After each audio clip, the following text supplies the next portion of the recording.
So the iPhone 11 Pro was released about 10 months ago, and since I've been using the device as my daily driver for about that entire time, I thought I'd do a bit of a long-term review, look at this device and see how it stood up. And so without further ado, let's jump into it. So first, let's talk about the build quality. Obviously, it's an iPhone. Apple knows what they're doing. These are very solid devices. It's premium. It feels that $1,000 or whatever it cost. We've got that metal frame, and then we've got the frosted glass on the back. That part is new, new when this came out. This phone's now old, 10 months old or whatever. But, the frosted glass feels very good. It's very grippy, very tactile. I like it. They also centered that Apple logo, and I kind of like it. Initially, wasn't a big fan of it, but the fact that it's centered now feels right. Now, I went with the midnight green color because, that's a new hotness, so that's what I went with. But I kind of wanted to take it a step further. And that, ladies and gentlemen, brings us to today's sponsor, Dbrand. Dbrand is one fantastic way to make your device a whole lot cooler and a lot less brandy.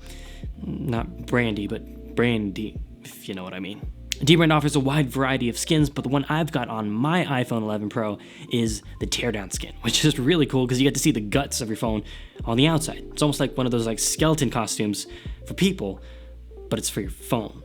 So that's cool. Anyway, you can check out Dbrand for yourself and get some skins at the link in the description. A huge thanks to Dbrand for sponsoring this video. So the display is fantastic. It isn't, mind-blowingly awesome. I think once we get the ProMotion displays of the iPad Pro, that's when things will start getting interesting. But, at this moment, I'm not wanting for a better display. It doesn't feel, lacking particularly. We don't get those super high refresh rates and we don't get the super high resolutions of some Android competitors. But, from day-to-day use, it's just fine.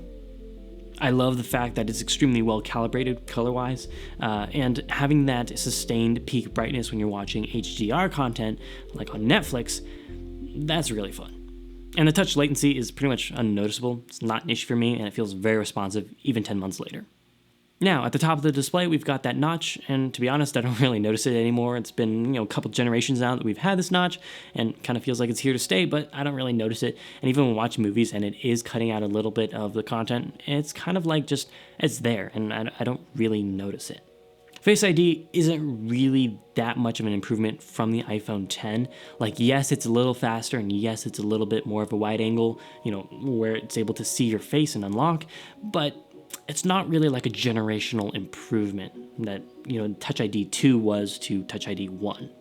So I'm grateful for Face ID, but now that we have to mask up, when we're out just to be safe, it does get a little annoying because now you have to put the passcode in all the time and there isn't really an alternative. And so, that's something that's just a fact of life now, but I'm looking forward to when Face ID does get that generational, ginormous leap in speed and performance. And battery life has been good on iOS 13. iOS 14 beta 2, not so much, but obviously it's a beta, and so I'm not really expecting that to be a long-term issue. But on iOS 13.5.1, I think was the last version I was on before I jumped to the beta. It was just fine, and it was lasting me the entire day. But, these phones don't really last multiple days, and I wish they would. I wish we would get to the point where we can finally have the big enough batteries and, the power efficiency to last multiple days where you don't feel like you have to charge it every night. But, you plug it in at night and it's not that big of a deal. But still, it would be nice if it was a little longer. Now, I think the biggest regression you might see over 10 months for a smartphone would probably be performance, but that's typically only on the Android side. This is an iPhone, and you don't really see any of that, and I certainly haven't seen it on the iPhone 11 Pro. The phone remains fast and fluid, and there aren't really any big hangups or anything, so it feels like just as much of a powerhouse as it was when it came out. Sometimes you will come across those one-time bugs and those camera hangups and things like that, but generally speaking, it remains very, very fast, which I don't really see, like on the Pixel side of things on Android. Things do seem to slow down over, the course of a year or 2 years, and so this is really nice to see on iPhone, that it remains very, very fast. Okay, so different day, but here's my thoughts on iOS 13.5. Initially when the phone came out, it felt very unfinished, unpolished. There were just a lot of bugs still, and it felt just not quite ready for prime time. But now that it's gone through many revisions, and this is kind of nearing the final stage of iOS 13, it feels very stable. No real major bugs. Camera was good. Mail was good. That was one I noticed there were a lot of issues with. But yeah, generally speaking, iOS 13 very stable, very solid. Obviously, in comparison to Android and things like that, there's, a lot less like big and flashy features that get changed like very regularly. But, iOS 13.5 felt like that kind of daily driver material as far as the operating system went. Now, of course, iOS 14 was announced and also released in a developer beta and public beta very recently. And so, against my better judgment, I installed it.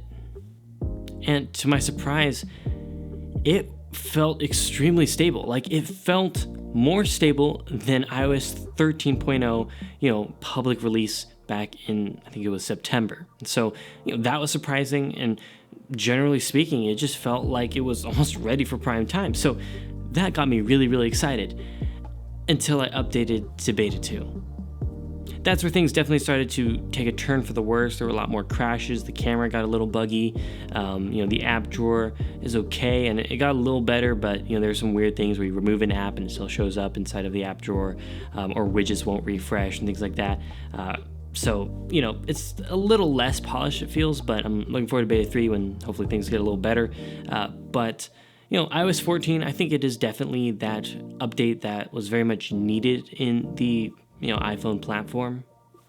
I think putting the widgets on the home screen was a very long overdue feature, as well as not having to have every single app on your home screen all the time. And so, being able to shuffle things off into these hidden pages and, not having to have every single app there is just kind of common sense, but I'm glad it's finally here. And overall, I think iOS 14 is definitely the step in the right direction as far as iOS goes. It definitely feels like a forward progression. I don't really see much like regression as far as features go. And so, yeah, iOS 14, big thumbs up. Not so much developer betas right now, but hopefully public beta or public release should be rock solid. Now let's talk about that camera. I think this is easily the best photo camera that Apple has ever made and ever put into an iPhone. And I guess technically it's like 3 cameras, but the way they calibrate the 3 to match and so that they're always running. So when you switch to telephoto or you switch to ultra wide, the white balance, the exposure, everything's already set and it doesn't really have to calculate that real quick at the last minute. I think that was really smart of Apple to do, because I know some Android phones really don't do that. When you're switching lenses, you're like, oh, that's really magenta, or oh, that's way underexposed, and it has to quickly ramp it up. And so I like having all 3 almost feel like one camera, or feel almost like a zoom on, an SLR or whatever. And so I really like the 3 cameras. So out of the 3, I definitely use the wide and telephoto a lot more than I do the ultra wide, just because ultra wide is a very unique look, and most of the time I'm inside, so it's just a little bit too much. If I'm sending a photo to a friend and trying to show them like my setup, then maybe I'll just quickly do an ultra wide and make it really look a little bit too much there. But it's nice to have. I don't really use it all too much. Shooting RAW in the wide and telephoto is pretty amazing, especially on the iPhone 11 Pro, just because of the amount of detail you're able to get out of the images is kind of insane.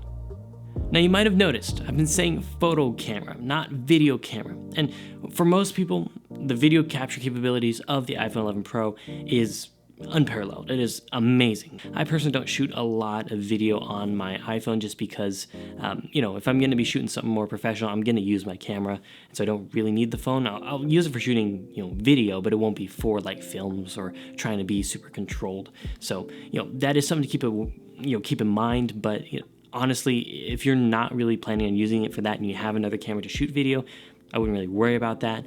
But that is something to keep in mind. Well, that's pretty much it for this review of the iPhone 11 Pro. Thanks so much for watching. If you like this video, hit the thumbs up button. If you like cinematic filmmaking, photography videos, as well as the occasional tech review, hit that subscribe button and pop that bell. Thanks, and I'll see y'all later.